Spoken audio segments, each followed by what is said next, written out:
پوچھتی تھی کہ کیا آفتاب کے ابا جی کی دکان ہے مال پر قالینوں کی؟ بتا دینا تھا ابا جی کی دکان ہے، آفتاب کی نہیں، اس نے ابرو سکیڑ کر کہا۔ اب وہ پیٹھ موڑ کر کھڑا ہو گیا۔ میں بات کو بڑھانا چاہتا تھا لیکن اس کی خاموشی نے میرا منہ بند کر دیا۔ 5th ایئر میں مجھے شبہ تھا کہ وہ نرگسیت کا شکار ہے، لیکن بعد میں مجھ پر کھلا کہ غالباً آفتاب کو اپنے آپ سے پیار نہیں تھا، بس اسے زندہ رہنے کی عادت تھی، پرندوں کی طرح، اور وہ سمجھتا تھا کہ کسی کے پاس کوئی خاص معقول وجہ بھی نہیں ہے کہ وہ کیوں زندہ نہ رہے۔ اگر کسی کے پاس ایسی وجہ ہوتی اور وہ آفتاب کو بتا دیتا تو یقیناً آفتاب اپنی زندگی ختم بھی کر دیتا۔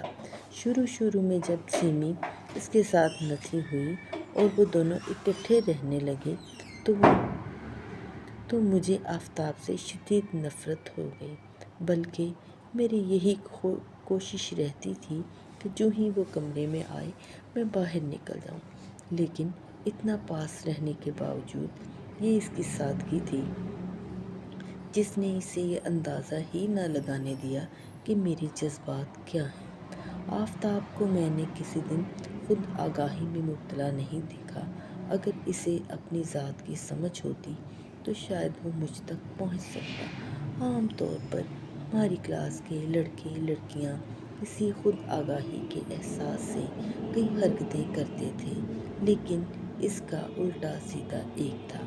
اس لیے وہ کھاتے وقت باتیں کرتے ہوئے، چلتے وقت، بیٹھتے سمے، سوتے ہوئے کبھی اپنی ذات کی کڑکی میں گرفتار نظر نہیں آیا۔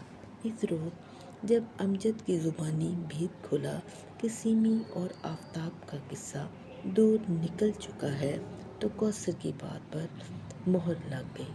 میں پروفیسر سہیل سے مل کر آ رہا تھا، اسٹاف روم سے باہر ہی مجھے احمد مل گیا۔ کلاس میں صرف امجد سے آفتاب کی بے تکلفی تھی۔ یار یہ لڑکیاں بہت میسنی ہیں، عشق بھی فل سائز کرتی ہیں اور پڑھائی بھی فل ٹاس کرتی ہیں، تم غافل نہ رہنا، ماریں گی یہ ساری بدبختیں، پڑھتے تو تم رہو گے اور فرسٹ یہ آئیں گی باجماعت۔ میں نے تکلفاً پوچھا، عشق کون کون کر رہا ہے؟ سب کر رہی ہیں ایک ایک، لیکن سب کا عشق گھٹیا درجے کا ہے سوائے سیمی کے۔ سیمی بھی؟ میرا دل دھک دھک کرنے لگا۔ میں بھی چوری چوری پرائز بانڈ خرید چکا تھا۔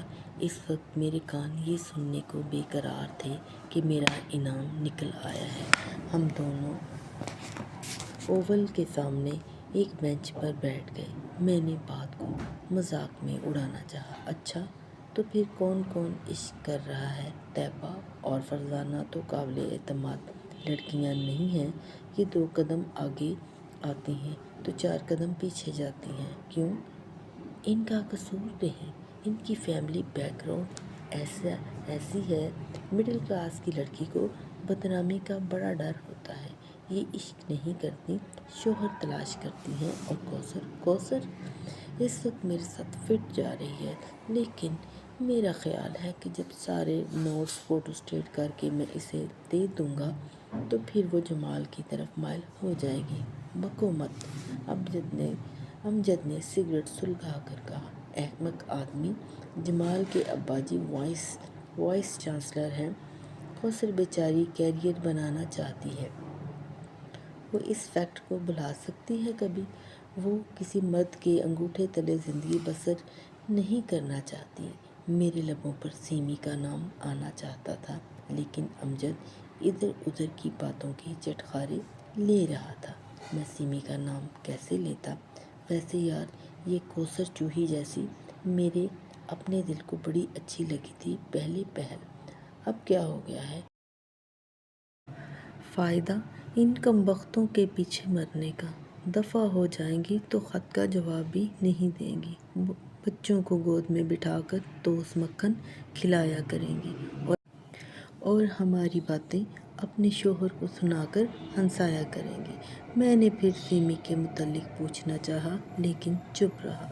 اینجا کا فگر اچھا ہے اگر وہ کب ڈال کر نہ چلے، ہے نا؟ امجد نے کہا۔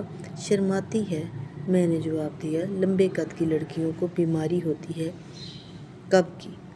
شرماتی نہیں، ذرا عام نارمل لڑکی سے بھاری ہے۔ اس کو کمپلیکس ہے۔ اسے کب کی وجہ یہی ہے، مانو یا نہ مانو۔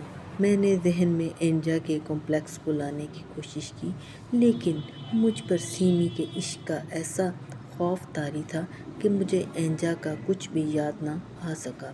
کبھی تم نے دیکھا نہیں، جب وہ کلاس میں آتی ہے تو ہمیشہ اپنی کتابیں سینے کے آگے رکھ لیتی ہے۔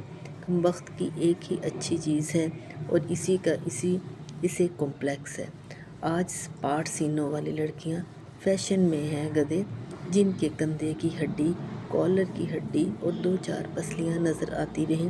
جیسے جیسے میں چپ ہو گیا، میں سیمی کا نام نہیں لینا چاہتا تھا۔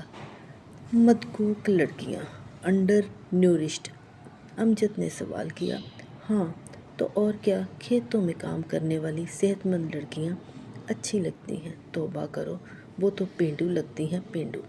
ہمیں تو اطالوی تصویروں کی لڑکیاں پسند ہیں، ڈی ونچی اور رافیل کی لڑکیاں۔ وہ عورتیں تھیں، عورتوں کا زمانہ گزر گیا ہے۔ سیمی جیسی لڑکیاں، امجد نے بالآخر اس کا نام لیا۔ بالکل ویسی جس کی ہنسلی کی ہڈی نظر آئے، ہاتھوں کی نسیں ابھری ہوں، گالوں کی ہڈی اوپر کو اٹھی ہوئی دکھائی دے۔